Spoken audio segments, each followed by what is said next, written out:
महाकाल।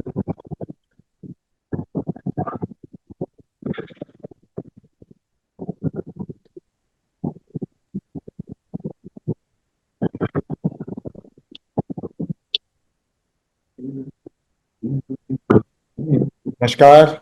ओम साई राम। आप सभी का आज के साईवार के सत्संग में बहुत बहुत स्वागत है। एंड हम यहाँ पर स्वागत करेंगे सुमित पोंडा भाई जी का, जो कि हमारे साथ में सेवा के लिए थर्सडे को आज साईवार में जुड़े हैं। ओम साई। तो मैं स्वागत करूंगा सुमित पोंडा भाई जी का। Thank you Sai Ram. साई राम जी। तो भक्तों, शुरू करने से पहले मैं आप सभी को एक बार याद दिला दूं कि 16, 17 और 18 जून इसी महीने 10 दिन बाद शिरडी में साई अमृत कथा होने वाली है, जिसमें सुमित पौंडा भाई जी 3 दिन इकट्ठा करने वाले हैं। तो आप में से कोई भी अगर वहां पहुंच सके तो जरूर से सम्मिलित होइएगा। तो चलिए, इसके साथ ही भाई जी का हम स्वागत करेंगे। एंड भक्तों से रिक्वेस्ट करेंगे कि किसी के, क्योंकि ये इंटरैक्टिव सेशन है, तो आप में से कोई भी प्रश्न पूछना चाहता हो तो अपना हैंड रेज करे, या फिर यहाँ पे चैट बॉक्स में अपने शंका को डाले, या फिर अपने आप को डायरेक्टली अनम्यूट करके यही क्वेश्चन कुछ हो तो पूछ सकते हैं। तो भाई जी, जब तक ओम साई राम भाई जी। ओम साई। सुमन जी। साई ओम राम। साई राम सुमन जी। मैं ये प्रश्न पूछना चाह रही थी, जी जैसे अपन श्री साईं सच्चरित्र में देखते हैं, जी वो श्रीमती तरखट को बाबा आपस में दोनों एक दूसरे की सेवा करते हैं और बाबा उन्हें राजा राम का जाप करने का बोलते हैं। जी और उसी में ऐसा बोला गया है कि मतलब शिष्य पे जो गुरु है वो शक्तिपात कर रहे हैं। तो आज की परिस्थिति में बाबा आज भी अपने बच्चों पर, अपने भक्तों पर शक्तिपात तो करते ही होंगे। तो हम उसे मतलब किस प्रकार से समझें कि हम पर भी बाबा का ऐसा मतलब शक्ति संचार हमें भी बाबा कर रहे हैं। जी जी आपने आपका प्रश्न पूरा हो गया। जी जी जी, हाँ जी। आपने कई दफे ऐसा महसूस किया होगा समन जी जी कि आप बहुत ही असंभव सी परिस्थितियों में अपने आप को कभी पाती होंगी। बहुत मुश्किल परिस्थितियों में कभी आपने अपने आप को पाया होगा। हाँ जी जी जी। आपको लगता होगा कि इस परिस्थिति से मैं कैसे निकल पाऊंगी, लेकिन आप उस परिस्थितियों से जाती है, निकल गई हैं, और तभी आज आप बिल्कुल बढ़िया है, ठीक ठाक है। और आप कभी कभी विचार करती होंगी कि मैं इस परिस्थिति से कैसे निकल गई है, जो इतनी असंभव सी परिस्थिति थी। ये मान के चलिए कि जब आप उस असंभव सी परिस्थिति में थे और जब अपने आप को आप शक्तिहीन या शक्तिविहीन समझ रही होंगी, उस समय बाबा ने आपको उस परिस्थिति से निकलने के लिए शक्ति दी होगी। उसको हम आज के जमाने में, आज के मॉडर्न पार्लेंस में, या उन परिस्थितियों में जब बाबा हमारे सामने सशरीर नहीं है, उनका शक्तिपात मान सकते हैं कि उन्होंने हमको वो शक्ति दी, अपनी शक्ति का वो हिस्सा दिया जिससे परिस्थितियां हमारे अनुकूल हो गई, हमारी समस्याओं का निदान हो गया, हमारी समस्याओं का निवारण हो गया, और हम सकुशल, ये बहुत छोटी मोटी कीमत दे करके, माँ तलवार का घाव खरोच पे लेकर के बाहर निकल गए। ये बाबा का शक्तिपात है हमारे लिए। जी जी, बिल्कुल, धन्यवाद। आशा है आप। बिल्कुल, जी आपके द्वारा गाया हुआ भजन बहुत गुनगुनाती हूँ मैं कि आप ही आते हो बाबा, तुम जी तो वही नहीं आए साईं वाला। मैं हमेशा यही गाती हूँ कि बाबा आप ही आते हो हमेशा। वही आते, हम लोग पहचान नहीं पाते, बस ऐसा हो जाता है। जी जी, ओम साई राम, धन्यवाद भाई ओम जी।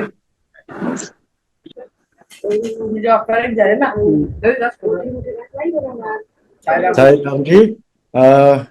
यस, पंपा जी, पंपा जी की तरफ से क्वेश्चन है। जो कि वो पूछना चाहती है।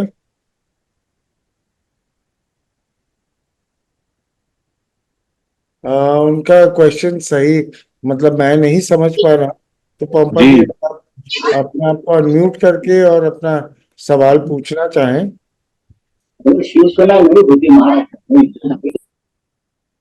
पंपा जी। उन्होंने चैट बॉक्स में लिखा जय था साई कि राम। जय साई राम, जय साई राम। हाँ, जी जय साई राम पंडित जी, जय साई राम सुजय जी। जी What I was saying is this is exactly what I asked in Shirdi, that people who are a long time with Baba, and in maybe little in a higher evolved level, will understand that Baba is, what Baba is saying, or this is the question I asked, that some people, they don't really understand that this is what Baba is asking, or this is what I should, that Baba wants us to do. That's what was my question that day in the interactive session in Shirdi. Okay, Like, can you rephrase it, or again can you just orate the question again, please? an answer again, Pampa ji, or you were just referring to?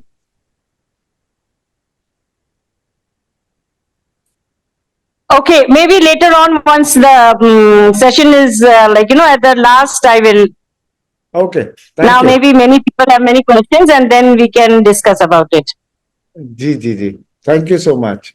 तो आप में से कोई भी भक्त अगर प्रश्न पूछना चाहता हो वो हैंड रेस करे, या फिर अपने यहाँ पर हमारे यहाँ पर चैट बॉक्स में क्वेश्चन को डाल सकता है। तो तब तक भाई जी, मेरा एक प्रश्न है, वो ये जी है कि चैप्टर नंबर 34 के एंड में हम लोग एक स्टोरी पढ़ते हैं, जो कि मुंबई लेडी की स्टोरी है।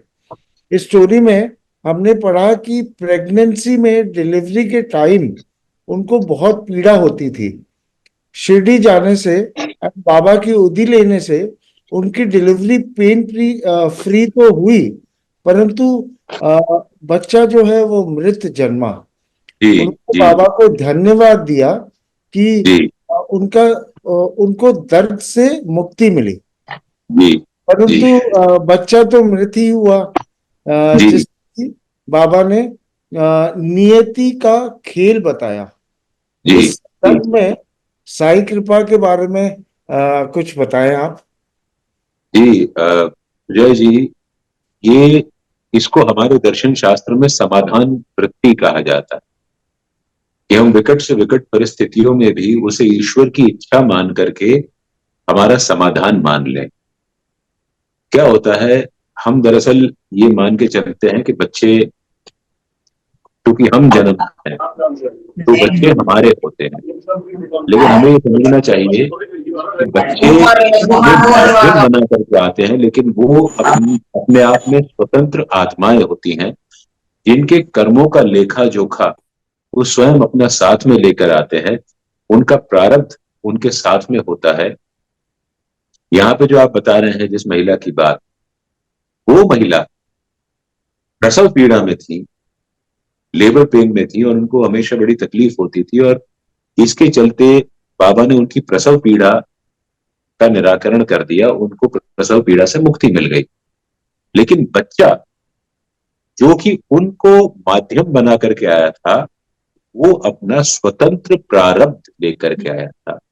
वो बच्चा अपने आप में एक इंडिपेंडेंट आत्मा थी, जिसको उस माँ की कोख से जन्म लेना था, और उसका जितनी श्वास उसको दी हुई थी बाबा ने, या उसके प्रारब्ध के, उसने वहां पर आकर के वो श्वास ली, या माँ के गर्भ में ही उसने उतनी श्वासें ली, अपना ऋणानुबंध पूरा किया, और वो अपनी एक दूसरी यात्रा पर वो आत्मा निकल गई।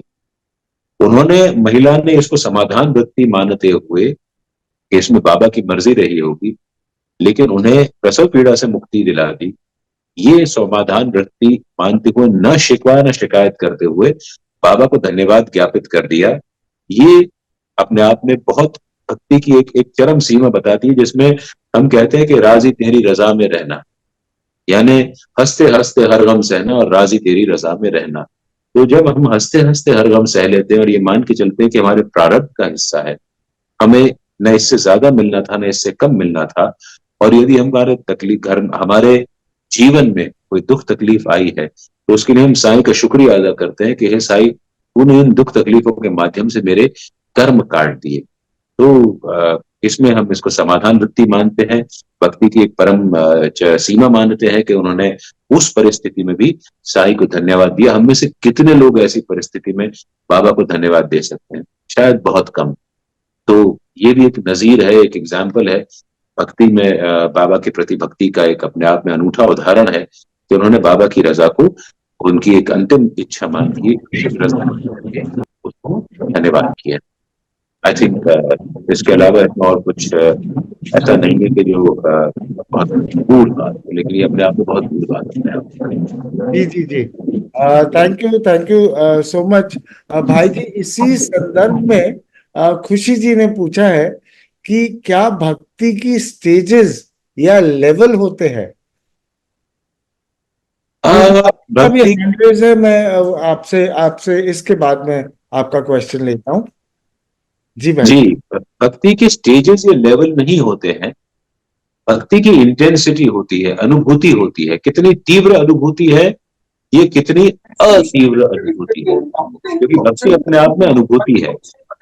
हम भक्ति को महसूस कर सकते हैं, और जब हम भक्ति को महसूस करते हैं, और हमारे साथ प्रॉब्लम ये होती है कि जब हम लोग परेशानियों में होते हैं तो हमें भक्ति की तीव्र अनुभूति होती है, और जब हम सुखकारी क्षणों में होते हैं, जब हम बहुत ऐशो आराम में जी रहे होते हैं, तो भक्ति की अनुभूति हमको कम होती है। तो भक्ति की स्टेजेस नहीं होती है। जब आप सुख के समय पर, जब सुख के दिनों में आप भक्ति की तीव्र अनुभूति करें, जब आपको बाबा के भजन गाने की इच्छा हो, जब आपको बाबा के दर्शन करने की इच्छा हो, जब आपको ये लगे कि बाबा आपसे उस समय रूबरू हो जाए, या बाबा आकर के आपको उनकी उपस्थिति का एहसास करा दे सुख के क्षणों, तो ये समझ के चलिए कि आपकी भक्ति की अनुभूति उस समय तीव्र है। दुख के समय तो हर कोई भगवान को याद करता है। कबीर दास जी का दोहा भी तो है कि दुख में सुमिरन सब करे और सुख में करे न कोई। तो जो सुख में सुमिरन करे उसे दुख काहे को हुए। हम इसको समझते हैं कि जो व्यक्ति सुख के समय में सुमिरन करता है उसको दुख नहीं होता, ये दुख नहीं आता। हम इस दोहे का इसका अनुवाद हम ऐसे समझते हैं, लेकिन इससे गूढ़ अर्थ है इस दोहे का कि दुख में सुमिरन सब करें, जाहिर बात है सभी करते हैं, सुख में करे न कोई। ये बात भी सच है कि जब हम सुख में होते सुमिरन नहीं करते, लेकिन कबीरदास जी आगे कहते हैं कि जो सुख में सुमिरन करे उसे दुख काहे को होए। यानी दुख तो आएगा, लेकिन दुख का अनुभव वो व्यक्ति नहीं करेगा, क्योंकि वो उस समय ईश्वर का सुमिरन कर रहा, अपने साईं का सुमिरन कर रहा है, अपने आराध्य का सुमिरन कर रहा है। तो हम इस बात को ऐसे ही समझें कि भक्ति के स्टेजेस नहीं होते। भक्ति के 9 विधा भक्ति के प्रकार हैं जो उसमें दिए हुए हैं, जिसको अगर आप स्टेजेस कहें तो ऐसा नहीं होता। लेकिन ये 9 विधा भक्ति जो है, श्रवणम, कीर्तनम, स्मरणम, आत्मशरण, विष्णुपाद सेवनम,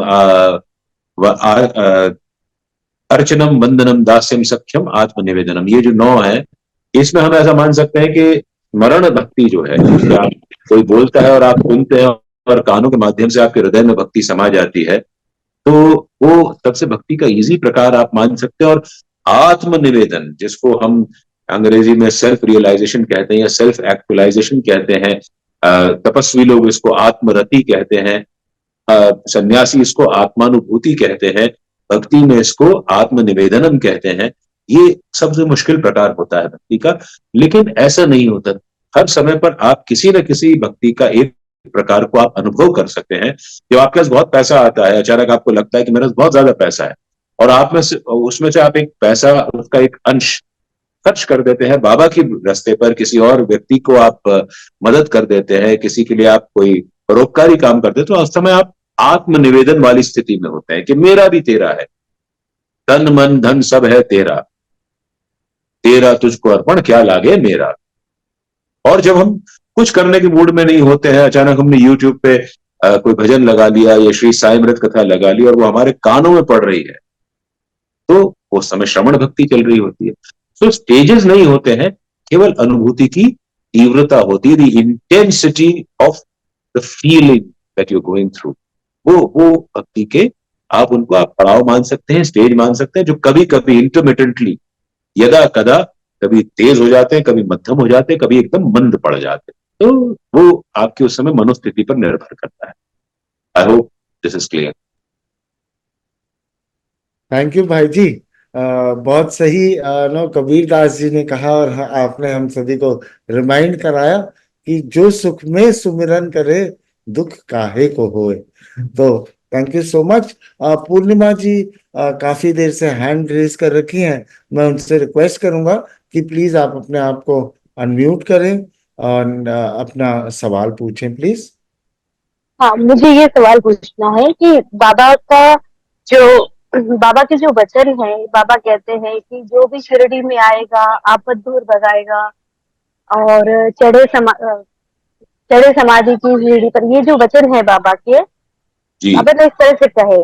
लेकिन दामू अन्ना से बाबा ये क्यों कहते हैं कि भाई वो जो बोर वाला, आम के बोर वाला उन्होंने एग्जाम्पल दिया था, जी, उन्होंने पूछा था कि क्या सारे को समाधान मिलता है क्या, तो बाबा ने इस तरह से क्यों कहा? बाबा ने सच ही तो कहा। ये प्रसंग जो है हाँ, इस फोरम में, इस चर्चा में पहले भी 2 या 3 बार बाबा मुझसे कहलवा चुके हैं। हाँ, देखिए, जो शिरडी में आएगा आपद दूर भगाएगा, बड़ा उसका सीधा सा प्रश्न है जो दामू अन्ना कासार ने बाबा से पूछा था कि बाबा क्या जो सब कोई शिरडी आते हैं, क्या उनको उनकी विपदाएं दूर हो जाती हैं, उनको आराम मिल जाता है? तब बाबा ने उनसे बड़ा बहुत और बहुत अद्भुत उदाहरण है ये भक्ति का और भक्ति की अनुभूति का, तीव्रता का। उसको आप फिर एक बार, बाबा ने मौका दिया है तो सुनिए जरूर। कि बाबा उनको ले गए शहर को, बाबा सवेरे शाम जाते ही थे लेंडी बाग को। रास्ते में एक आम का पेड़ मिला जिसके ऊपर बहुत सारे बौर थे। हम सब जानते हैं कि जो आम का सीजन आने वाला होता है उससे पहले होली के आसपास आम का पेड़ बौरों से लद जाता है, यानी उसको हम एक प्रकार से आम की कलियां कह सकते हैं, जिनको समझ में ना आता हो कि बौर किसको कहते हैं। तो बाबा ने उनसे कहा कि देख दामू, क्या अगर ये सारे बौर आम बन गए तो क्या ये पेड़ इनका बोझ सह पाएगा? इनमें से कुछ बौर जो है वो अपने भार से ही गिर पड़ेंगे, कुछ बौर आंधी तूफान के आने से गिर पड़ेंगे, और बहुत थोड़े से बौर होंगे जो आम बन पाएंगे। तो ये भक्तों की ओर बाबा का इशारा था कि मेरे पास शिरडी आने वाले सब आते हैं, इतने सारे लोग आते हैं, क्या सबको फायदा होता है? तुम्हारा प्रश्न ये है। तो उन्होंने बड़ा सांकेतिक रूप से दामू अन्ना कासार को समझाया कि देख अगर दामू, इतने सारे लोग शिरडी में आते हैं, जैसे ये आम का पेड़ बौरों से लदा है, क्या हर एक बौर आम बन जाएगा तो क्या पेड़ उसका भार सहन कर पाएगा? तो सांकेतिक रूप से बाबा ने कह दिया है कि जो हर कोई शिरडी आता है, जब तक वो पूरे मनोभाव के साथ शिरडी नहीं आ पाता है, तब तक उसकी विपदाएं दूर नहीं होती। कुछ और यानी कुछ भक्त अपने अहंकार में, अपनी अज्ञानता में, अपने अतार्किक अविवेकपूर्ण व्यवहार के चलते शिरडी आते तो हैं, लेकिन उनका शिरडी आना या तो अपने खुद के स्वार्थ से होता है, किसी पर्यटन के हिसाब से आते हैं, या वो केवल टाइम पास करने आते हैं। बहुत सारे भक्त ऐसे, कुछ भक्त अहंकारी होते हैं, तो ये सारे लोग बाबा की रास्ते से हट जाते हैं। कुछ लोग, कुछ बौर अपना भार नहीं सहन कर पाते और गिर पड़ते। तो भक्ति की राह में कुछ ऐसे भक्त होते हैं जो ऐसे ही सुलट जाते हैं, निपट जाते हैं। कुछ भक्त यानी कुछ बौर आंधी तूफान का सामना नहीं कर पाते और गिर पड़ते हैं। यानी हमारे जैसे कुछ भक्त जिनको जीवन में परेशानियां आती हैं और उनको तुरंत उसका जवाब नहीं मिलता, और वो लोग बाबा के रास्ते से हट जाते हैं, और बहुत थोड़े से बौर बचते हैं जो आम बन जाते हैं। यानी बहुत थोड़े से भक्त ऐसे होते हैं जो शिरडी आते हैं और जिनको वहां पर आकर बाबा की अनुभूति होती है, और जब बाबा की अनुभूति होती है तो हमारी आपदाएं वो क्षीण पड़ जाती हैं, वो कमजोर पड़ जाती हैं। तो जो लोग वाकई में शिरडी आते हैं, शिरडी आने बहुत इसके साथ हम को रिलेट कर सकते हैं, इसका एक सामंजस्य बिठा सकते हैं कि शिरडी का पुरातन नाम शिलधी था, और जब हम शिलधी शब्द को दो भागों में विभक्त करते हैं, उनका संधि विच्छेद करते हैं, तो एक आता है शिला और एक आता है धी। शिला का अर्थ होता है पर्वत पहाड़, और धी का अर्थ होता है ज्ञान।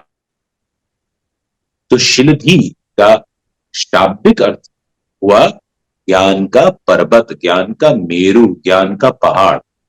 और जब आप ज्ञान के पहाड़ पर चढ़ते हैं तो आप अपना अहंकार छोड़ देते हैं, लोभ मोह माया छोड़ देते हैं, आप ज्ञान की प्राप्ति के लिए ऊपर चढ़ रहे होते हैं। तब आपके जीवन में जो आपदाएं आती है उनका प्रभाव आपके जीवन में क्षीण पड़ने लगता है, कमजोर पड़ने लगता है। तो इससे बाबा ने बड़ा स्पष्ट कर दिया कि जो व्यक्ति वाकई में इस ज्ञान के पहाड़ पर चढ़ने को इच्छुक है, जो चढ़ सकता है, जो इस मुश्किल राह पर आ सकता है, उसके जीवन से आपदाएं हट जाती हैं, और ऐसे सारे भक्त जो इस शिरडी में पहुंच जाते हैं उनको फायदा पहुंचता है। ये उस पूरे प्रसंग का, ये उसका मर्म है। एक एक्सपीरियंस आपसे शेयर करूं मैं? जी बताइए ना, बिल्कुल बताइए। हाँ, हम 2021 में शिरडी आ रहे थे रात के समय में। पूर्णिमा जी, हाँ जी। पूर्णिमा जी, आई एम सॉरी, आपका हम शेयरिंग अगले हफ्ते लेंगे, हाँ क्योंकि हाँ चलेगा। प्रश्न यहाँ पर पेंडिंग है, समय थोड़ा सा। Okay okay okay, it's okay it's आप ओके। सत्संग ग्रुप में हैं तो वहां पर वीडियो या ऑडियो रिकॉर्ड करके भेजिए, हमें सुनने में बहुत अच्छा लगेगा। ठीक है, सॉरी, ओके। साई ओम राम। साई राम। भाई जी, 6 प्रश्न ऑलरेडी पेंडिंग है, तो मुझे ये करना पड़ा। तो स्नेहा सुमन जी का एक सवाल है कि जी साईं बाबा ने 11 वचन कब और किससे कहे थे? जी जी देखिए, केशव मुनिराज पंडित हुए हैं, उन्होंने बाबा के ये जो 11 वचन हैं, ये बाबा के सच्चरित्र में से बाबा ने समय समय पर जो चीजें भक्तों को कही उससे संकलित किए हैं। वो स्वयं पोस्ट ऑफिस में काम करते थे, रिटायरमेंट के बाद बाबा की राह पर आए और उन्होंने सच्चरित्र पढ़ा, और सच्चरित्र पढ़ करके उन्होंने ये 11 वचन संकलित किए। हमारे शाम की आरती होती है, उसके लिए एक पूरा अभंग भी केशव मुनिराज पंडित द्वारा लिखा गया है, रचा गया है, जिसको शाम की आरती में गाया जाता है। तो वो उन्हीं केशव मुनिराज पंडित ने इन 11 वचनों का संकलन किया, उनका कलेक्शन किया, और उसको बाबा के 11 वचनों के रूप में अवश्य ही बाबा की प्रेरणा के साथ उनको प्रचारित किया। ये उसके पीछे का पूरा पूरा विस्तार है। थैंक यू भाई जी। ये तो कुछ नया हम सभी को जानने को मिला। अगला प्रश्न, हैंड रेज के पहले एक प्रश्न और लेता हूँ। हाजी सिद्दीकी फाल्के के प्रसंग से हमें क्या सीखने को मिलता है? नमिता बेहरा जी हमसे आपसे ये प्रश्न पूछ रही हैं। नमिता जी, हाजी सिद्दीक फाल्के वाला जो प्रसंग है, वो ये जो दामोहन्ना कासार का जो आम्र लीला है, उसके जैसा ही अद्भुत प्रसंग है।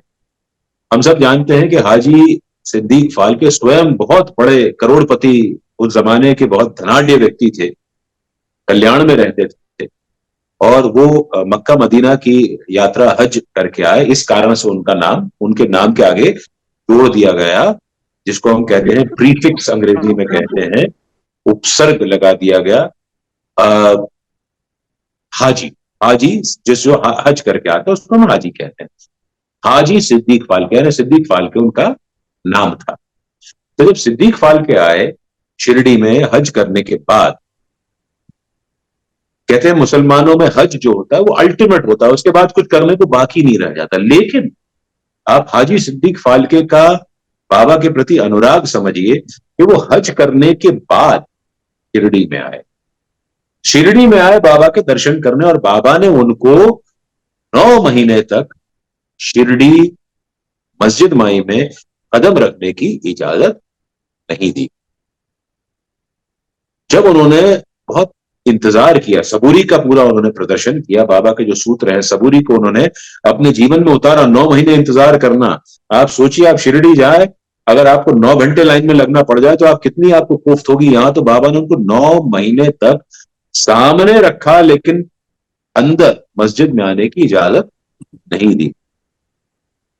जब उन्होंने बहुत कोशिश की और फिर श्यामा को राजी किया कि यार श्यामा मेरे को बाबा से मिलवा दो, तो श्यामा ने बाबा से इल्तिजा की।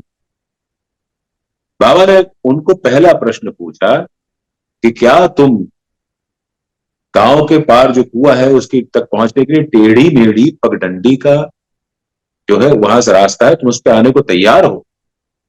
श्यामा ये प्रश्न लेकर के गए। हाजी सिद्दीक फाल्के चूंकि स्वयं भी संत है, उनका आज उनका जो है समाधि कल्याण में है और लोग बहुत जाते हैं उनकी समाधि के दर्शन करने। तो बहुत सौम्य सरल व्यक्ति थे। उन्होंने कहा कि मैं बाबा को पाने के लिए मैं कहीं भी आऊंगा, यानी गांव के पार जो कुआं है वहां जाने के लिए टेढ़ी मेढ़ी पगडंडी, यानी भक्ति की राह टेढ़ी मेढ़ी है। वहां जाकर के कुएं पर तेरे को पानी मिलेगा, भक्ति मिलेगी, भक्ति का प्रसाद मिलेगा, साईं मिलेंगे। तो क्या उस टेढ़ी मेढ़ी यानी उस विचित्र से छोटे से सकरे से रास्ते, जिस पर कच्चा रास्ता है, जिस पर के सांप बिच्छू भी हो सकते हैं, जिस पर कांटे भी हो सकते हैं, क्या तू उस रास्ते पर आने पे तैयार है? उसने कहा मैं आने को तैयार हूं। बाबा ने उसको फिर टेस्ट करने के लिए श्यामा को कहा ठीक है,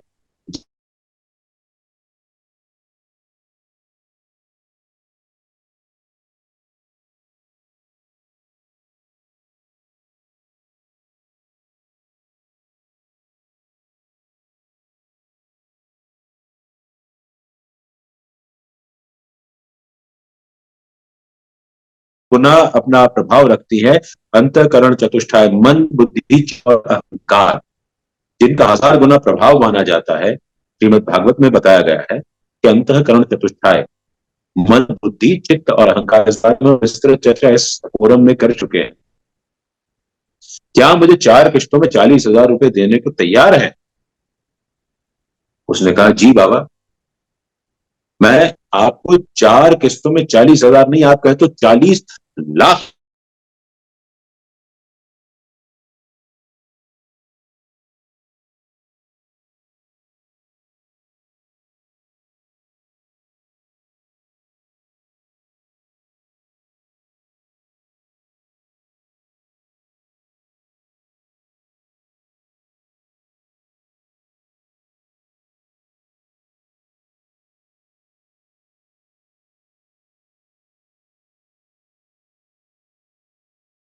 तो क्या चाहिए?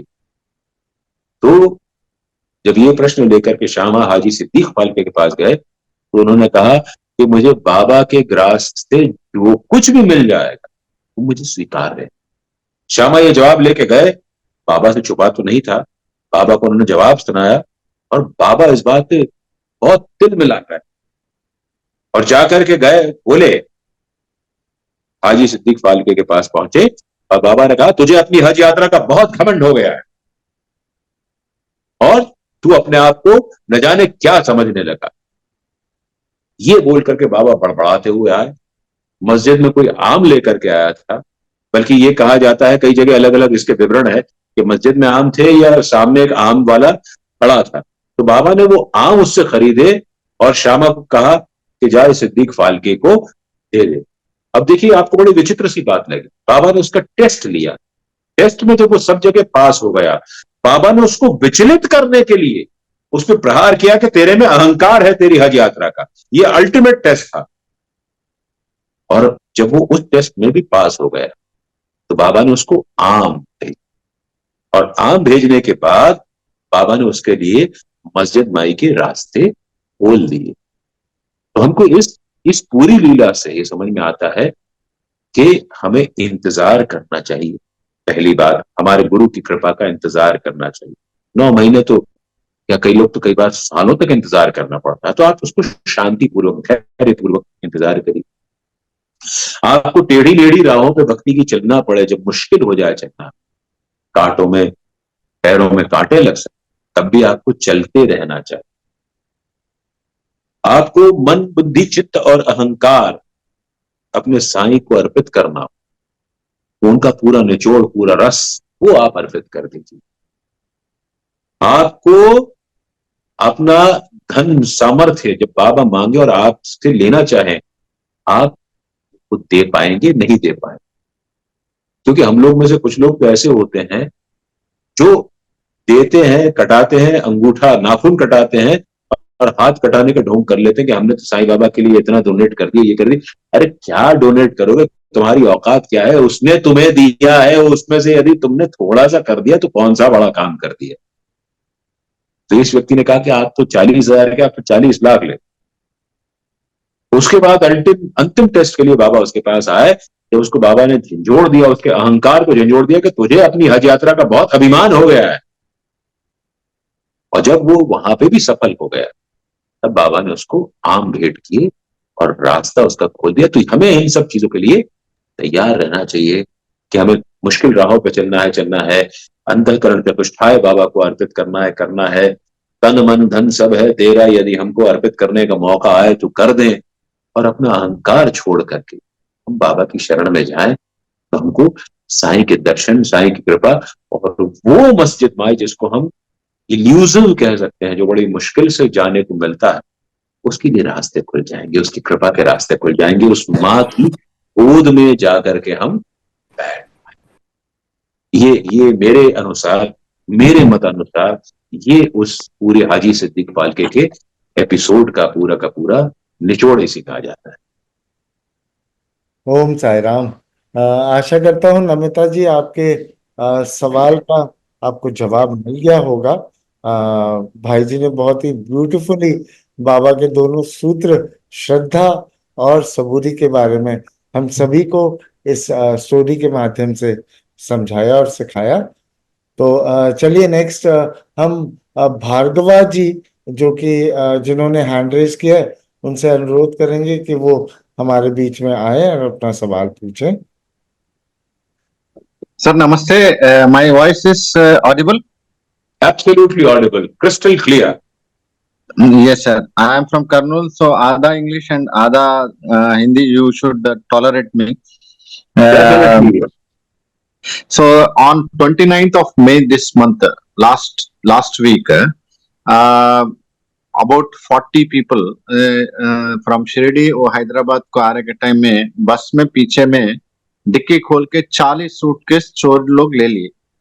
और ड्राइवर को जब 1 o'clock को उतरा तभी पता चला कि वो ऐसा हुआ, और लोग कोई गोल्ड खो लिए, कोई सर्टिफिकेट खो गया। मेरा तो बस 30-40,000 लिटिल कैश एंड लिटिल उतना ही, ज्यादा नहीं गया। देन ऑल्सो पासपोर्ट गया, कोई ऐसा सब लोग मन्नत मांगने आए और उधर आने के बाद सब इट हैपेंड नियर तुलजापुर, और वो लोग वापस चले। पुलिस केस करने के बाद they reached on 30th in Hyderabad, from Shirdi to Hyderabad. बीच में गाड़ी भी बंद हो गया। So other day night 1 o'clock to 7 o'clock they were in jungles and they lost everything, and finally police patrol आके उसको सब ठीक करके भेजा। So the question is, all these are Sai devotees, 40 people, they lost 40 suitcases, they lost everything. Why this should happen when the Lord is there along with the people and who have come in faith to, उसके पास faith से गया है। फिर वो जब वापस आने के टाइम में this is a real incident happened. Even I will later display the police complaint, FIR and all those things, which has happened just 29th. So I am also one of the victims, but I didn't lose anything. But what I lost is there were about 5,000 what is it called, क्या बोलते हैं, idols and portraits of Baba and all, Vibhuti, about 20-25 packets, which I wanted to distribute here in my place. So I couldn't get any of them. But what people lost is very much, they lost faith actually. And we can say that, more than 40 people and 40. So a real case I wanted to put you in front of you. Ji. Yeah. Why this should happen, right? Yes, why this should happen for all the 40 people who have come with a great faith, no? Ji. Yeah. ये अभी हमने कुछ देर पहले, आप हिंदी समझते हैं? हिंदी बोल भले ना Yes, पाते, yes, लेकिन हाँ, समझ में आता है, समझ में आते हैं. समझ में आता है ना? जी, अभी हमने कुछ हाँ. देर पहले जो दामू अन्ना कासार की बात की ना, कि हाँ. उसमें कुछ बौर जो है वो आंधी तूफान के आने से झड़ जाते हैं। तो ये बाबा के टेस्ट का नतीजा हो सकता है, ये उन व्यक्तियों के, उन 40 लोगों के प्रारब्ध का नतीजा हो सकता है कि उनको इस परेशानी से गुजरना पड़ा। और इस परेशानी से गुजरने के बाद कितने लोग बाबा की राह पर चल पाते हैं? अगर वो बाबा की राह पर चल पाते हैं तो जितना उन्होंने खोया है बाबा की राह पर चलते हुए, उससे 100 गुना उनको वापस मिलेगा। ये बाबा का वादा है। ये बाबा का एक टेस्ट लेने का तरीका हो सकता है कि किसी व्यक्ति की श्रद्धा का टेस्ट लेते हैं। हुआ, क्योंकि चोरों का तो कोई ईमान नहीं होता है, वो लोग तो अपने फायदे के लिए किसी को भी नुकसान पहुंचा सकते हैं। ये 40 भक्त बाबा की उस पूरी की पूरी लीला का शिकार हुए, ये ऐसा मेरा मानना है। वो अगर शॉर्ट टर्म नुकसान समझेंगे अपना तो शॉर्ट टर्म नुकसान हो गया, लेकिन इस शॉर्ट टर्म नुकसान में यदि वो बाबा की राह पर चलते रहेंगे तो उनको लॉन्ग टर्म गेन होगा। ऐसे मैंने कई सारे लोगों को देखा है। आप तो कुछ लाख रुपए का नुकसान हुआ होगा, किसी का गोल्ड गया, कुछ गया।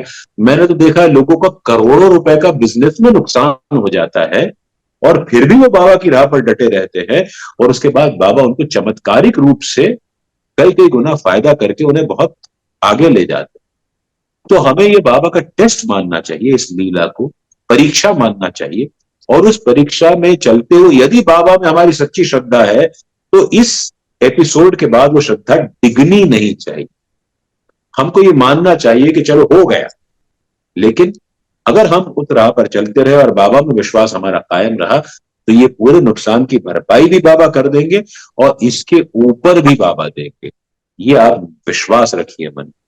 आप इतने आइडल्स लाए थे, फोटोग्राफ्स लाए थे, बाबा आपके माध्यम से और ज्यादा बड़ा काम कराएंगे।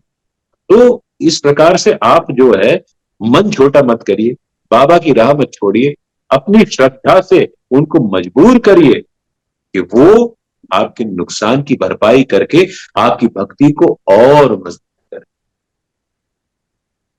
बहुत सारे लोग ऐसे मैंने देखे जिनको बहुत नुकसान होता है, लेकिन फिर भी वो बाबा की राह नहीं छोड़ते और बहुत ज्यादा कामयाब होकर के निकलते।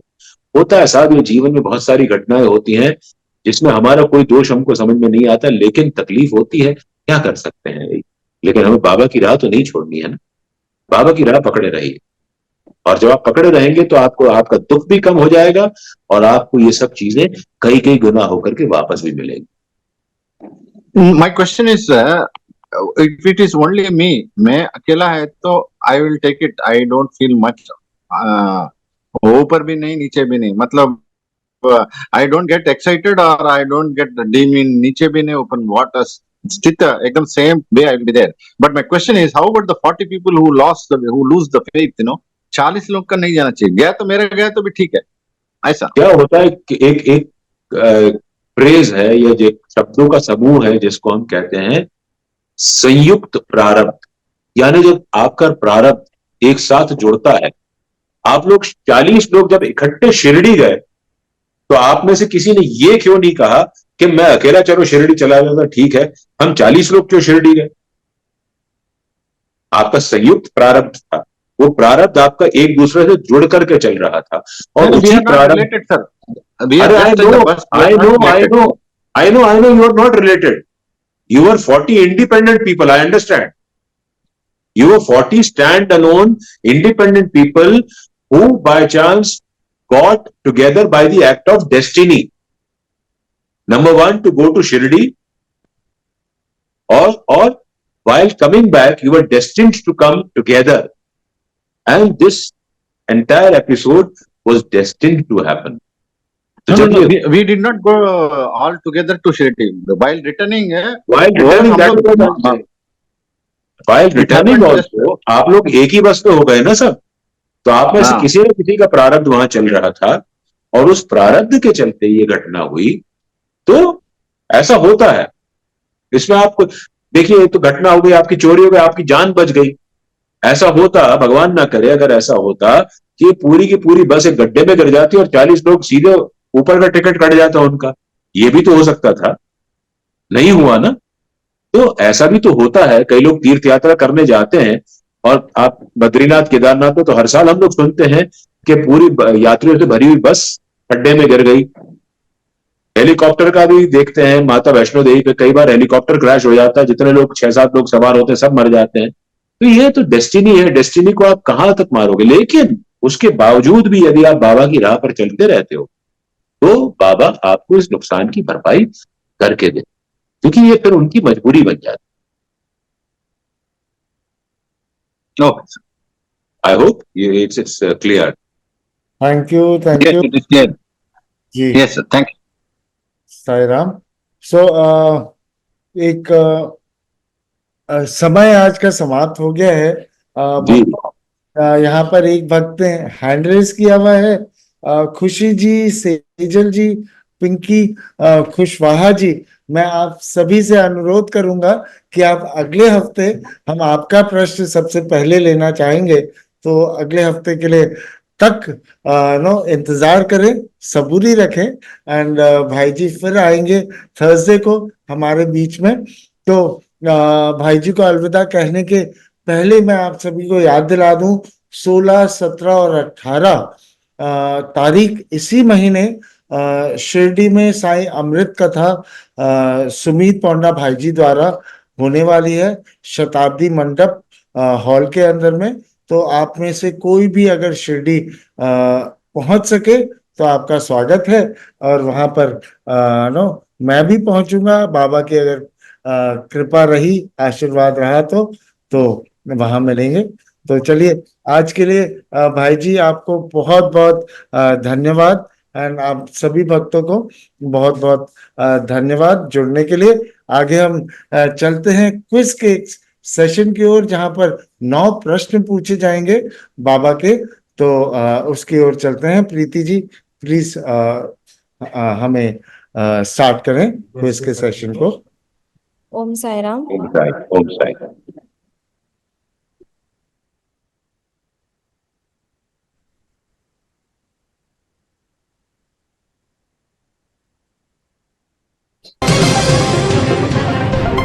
आज का फर्स्ट क्वेश्चन, नीचे उतरो, शांत रहो, बाबा ने किससे ऐसा आदेश दिया? हाजी मोहम्मद, धुनी, आंधी या Rohilla?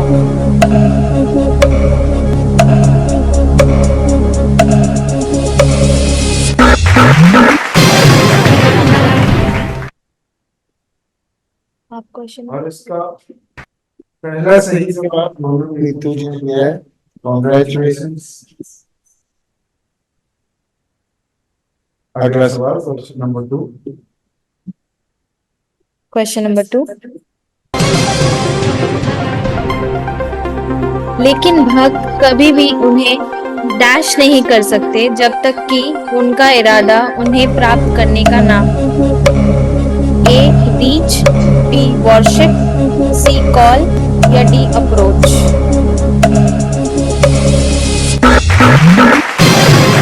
Correct answer is approach.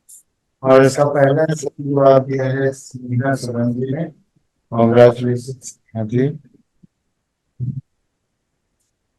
Question 3, question number 3, उन पर विश्वास करते हुए लोग अगर उनके पिता को डैश करें तो उन लोगों को दर्शन करने की इच्छा पूरी हो जाती है। ए पढ़े, बी लिखे, सी सुने या डी नाचे? करेक्ट आंसर है सुने। और इसका पहला सही जवाब दिया है पूर्णिमा राठौर जी ने। एक सेकंड में कुछ भक्तों को बोलूं, उनका बायोमिस्टेक डायरेक्टली मेरे वॉल पर आ रहा है, चाहे तो आप लोग चेंज कर लीजिए सर। क्वेश्चन नंबर 4,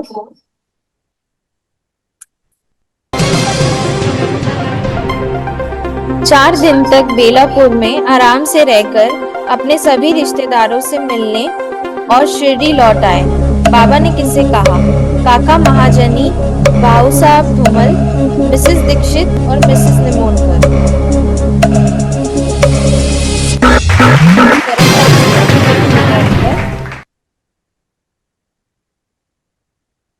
इसका पहला सही जवाब कंसीडर करके सुमन सोनी जी का कांग्रेचुलेशन सुमन जी।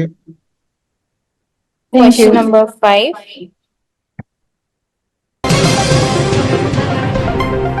ओ साईं सदगुरु, भक्तों के मनोकामना पूर्ण करने वाले डैश हैं। पीर, नदी, चिराग, पहाड़।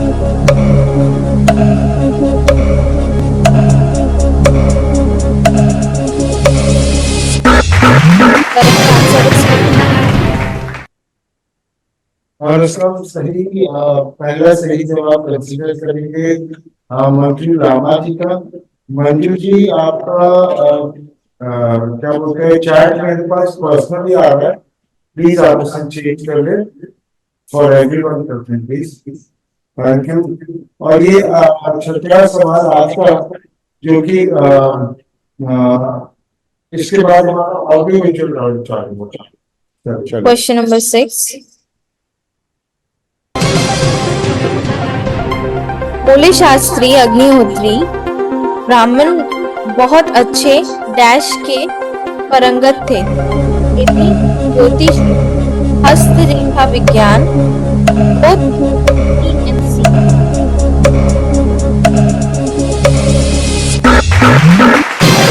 करेक्ट आंसर है option number B and C, both option number D।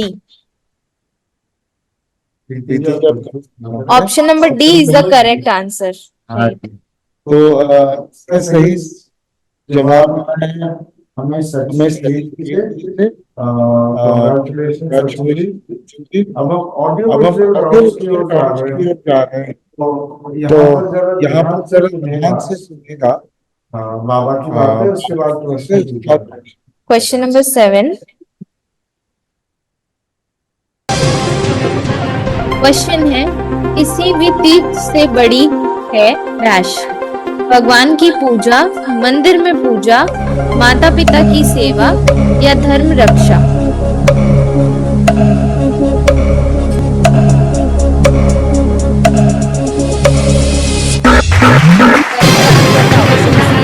माता पिता की सेवा।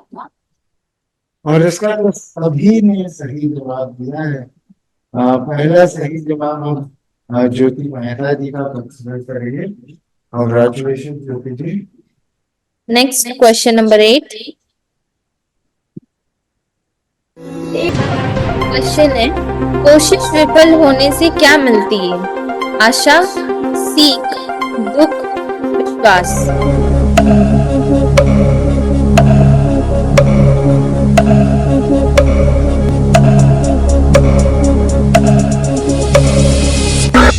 करेक्ट आंसर सीख। और इसका पहला क्वेश्चन पहला सही जवाब उनकी दीपक जी का कंसीडर करेंगे। कांग्रेचुलेशन जी।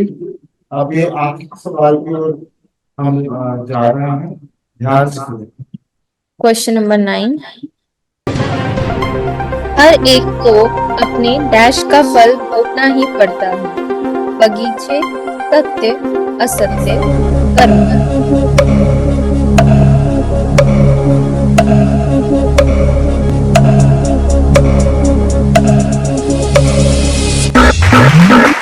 सही जवाब है ऑप्शन डी, कर्म। Thank you Sairam. और इसका पहला सही जवाब दिया है प्रज्ञा जी ने।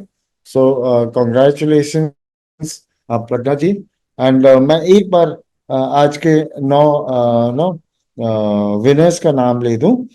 नोनू नीतू जी, स्नेहा सुमन जी, पूर्णिमा राठौर जी, सुमन सोनी जी, मंजू लामा जी, सचिन के जी, ज्योति मेहता जी, प्रीति दीपक जी एंड प्रज्ञा जी। आप सभी को कॉन्ग्रेचुलेशंस। एंड अब यहाँ से हम आगे की ओर बढ़ेंगे। नटराज अन्ना हमारे साथ में जुड़े हैं साई मित्र टीम से, तो मैं उन्हें रिक्वेस्ट करूंगा कि वो अपने आप को अनम्यूट करें। राम। साई राम, साई राम, ओम साई राम। तो नटराज जी साई मित्र साई राम सर, साई राम। के साथ में एंड सभी नो साई मित्र के सेवक और नटराज जी मिलकर बाबा की सेवा में बहुत ही सुंदर सुंदर भजन प्रस्तुत करते हैं। इसके लिए मैं नटराज अन्ना का एंड एंटायर साई मित्र का तहे दिल से धन्यवाद कहना चाहता हूँ। तो अन्ना प्लीज आप भजन सुनाइए हम सभी को। Thank you. Thank you. Om Sai Ram.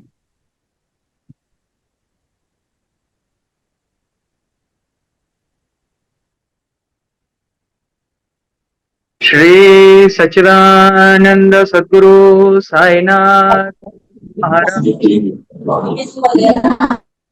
Shri Sachchidanand Sadguru Sainath Maharaj की जय।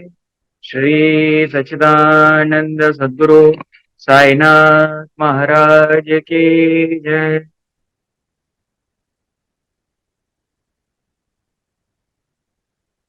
वक्रतुंड महाकाय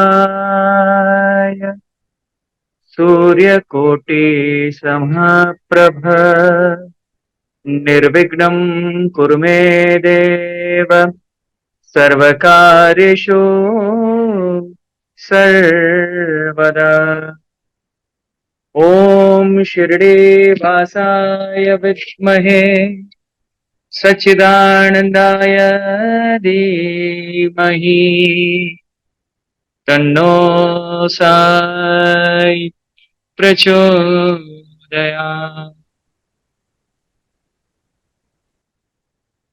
सदा निरंतर साई गुण गाओ, सदा निरंतर साई गुण गाओ। प्रेम भक्ति से भजन सुनाओ, प्रेम भक्ति से भजन सुनाओ। सदा निरंतर साई गुण गाओ।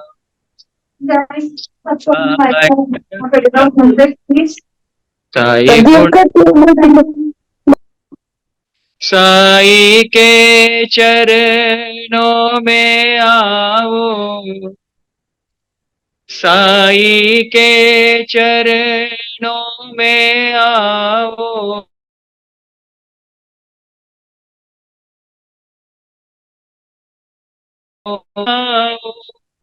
मन मंदिर में दीप जलाओ, जीवन नैया पार लगाओ, जीवन नैया पार लगाओ।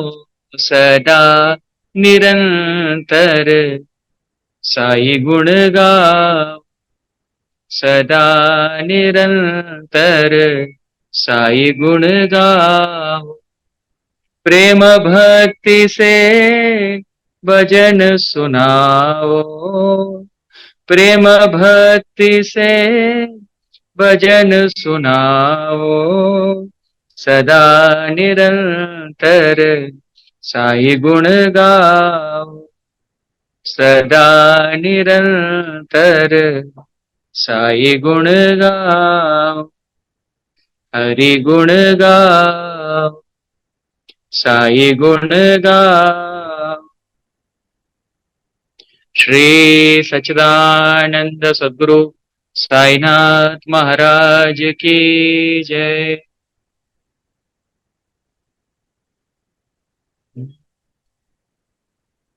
दुख को बोझ समझने वाले कौन तुझे समझाए, तुक को बोझ समझने वाले कौन तुझे समझाए।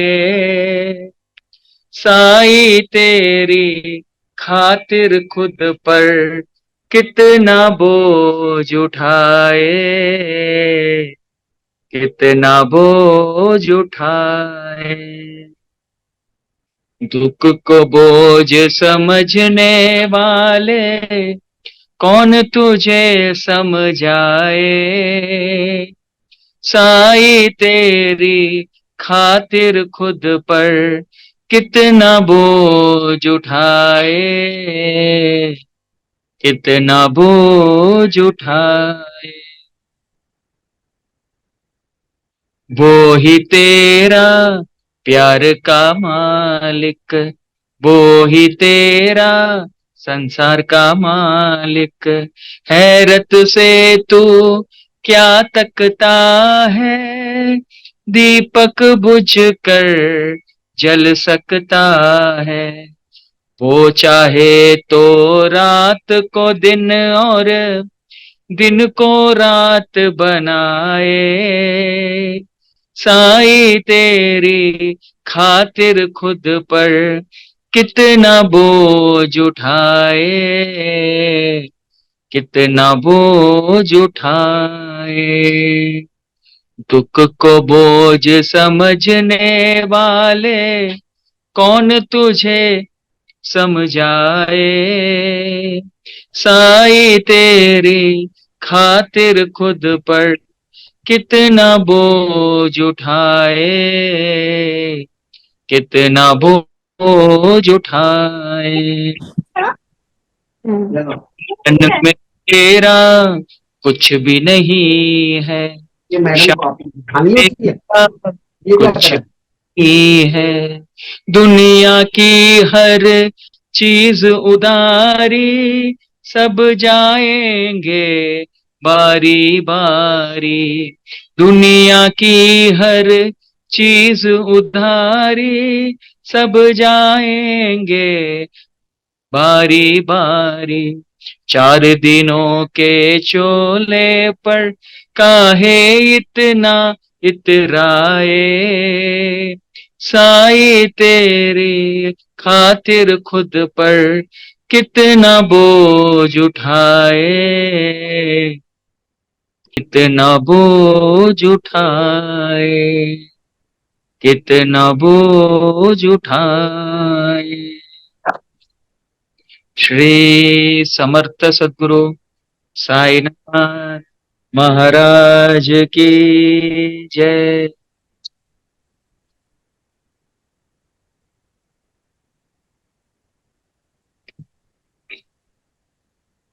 साई लिख दी तेरे नाम अर्जी, मुझको सुख दुख दे जो तेरी मर्जी। साई लिख दी तेरे नाम अर्जी, मुझको सुख दुख दे जो तेरी मर्जी।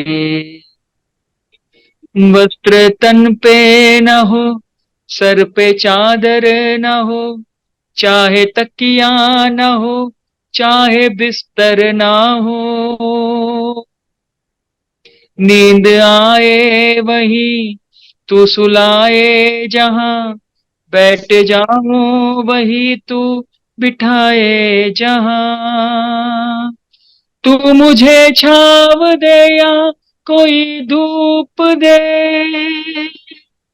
हर घड़ी मुझको अपना कोई रूप दे। हर घड़ी मुझको अपना कोई रूप दे। साई लिख दी तेरे नाम अर्जी, मुझको सुख दुख दे जो तेरी मर्जी। साई लिख दी तेरे नाम अर्जी, मुझको सुख दुख दे जो तेरी मर्जी। मुझ पे ना हो असर दिल के अपमान का, बस भरोसा उठा ले तू इंसान का। मुझ पे ना हो असर दिल के अपमान का, बस भरोसा उठा ले तू इंसान का। दिल भरोसा करे सिर्फ तेरा करे, तू अंधेरा करे या सवेरा करे। दिल भरोसा करे सिर्फ तेरा करे, तू अंधेरा करे या सवेरा करे। तू दे अमृत मुझे या कोई जहर दे, हर घड़ी मन में अपनी कोई लहर दे। हर घड़ी मन में अपनी कोई लहर दे। साए लिख दी तेरे नाम अर्जी, मुझको सुख दुख दे जो तेरी मर्जी। साए लिख दी तेरे नाम अर्जी, मुझको सुख दुख दे जो तेरी मर्जी। तेरी सर्दी में भी तेरी गर्मी लगे, वक्त की शक्तियों में भी नरमी लगे। पत्थरों को मैं समझूं नवाजिश तेरी, तेरे कांटों को मानूं मैं बख्शिश तेरी। दर्द हो चैन हो तेरा दर्शन करूं, हर घड़ी मैं तेरा नाम सुमिरन करूं। हर घड़ी मैं तेरा नाम सुमिरन करूं। साई लिख दी तेरे नाम अर्जी, मुझको सुख दुख दे जो तेरी मर्जी। साई लिख दी तेरे नाम अर्जी, मुझको सुख दुख दे जो तेरी मर्जी। मुझको सुख दुख दे जो तेरी मर्जी।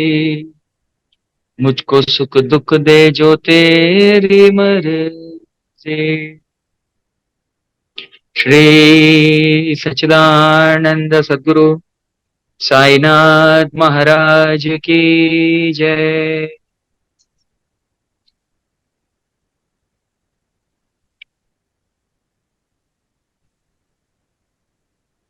प्यारे बाबा आज तुम्हारे मंदिर के एक कोने में बैठने को जी करता है। तुम्हारे सामने बैठ के तुम्हारे पावन चरणों में बस रोने को जी करता है। प्यारे बाबा आज तुम्हारे मंदिर के एक कोने में बैठने को जी करता है। तुम्हारे सामने बैठ के तुम्हारे पावन चरणों में बस रोने को जी करता है। साईं राम बस रोने को जी करता है।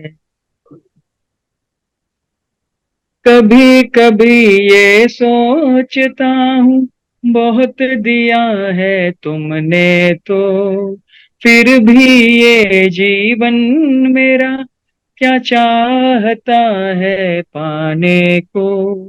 प्यारे बाबा बस ये, प्यारे बाबा बस ये तुमसे जानने को जी करता है। जानने को जी करता है। साईं राम जानने को जी करता है। मैंने अभी तक जीवन में क्या खोया है क्या पाया है।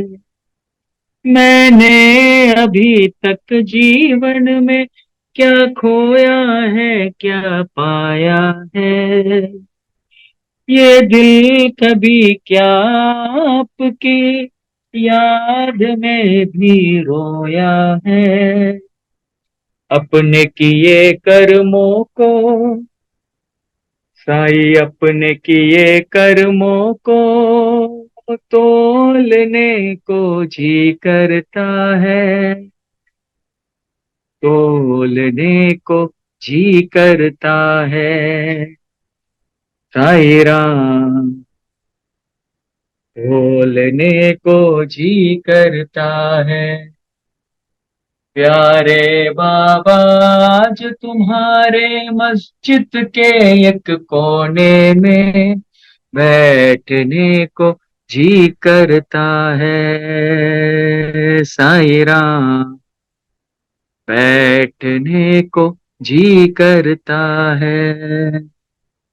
बरसों से सो रहा था बाबा तुमने जगाया है।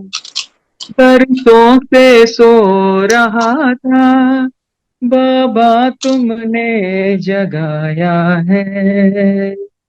तुम्हारे नाम का सुमिरन मुझसे दिन रात कराया है।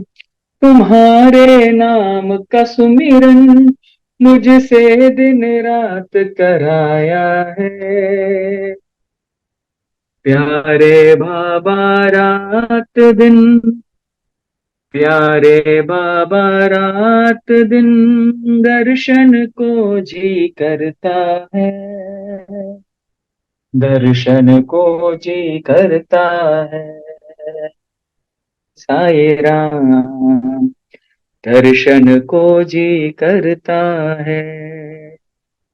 प्यारे बाबा आज तुम्हारे मंदिर के एक कोने में बैठने को जी करता है। साईं राम बैठने को जी करता है। अब मुझ पर भी तुम अपनी कृपा की बरखा बरसा दो। अब मुझ पर भी तुम अपनी कृपा की बरखा बरसा दो। मुझे भी अपने प्यार में तुम जीना तो सिखला दो। श्रद्धा और सबूरी से साई श्रद्धा और सबूरी से आपकी हजूरी में बस रहने को जी करता है। साईं राम बस रहने को जी करता है।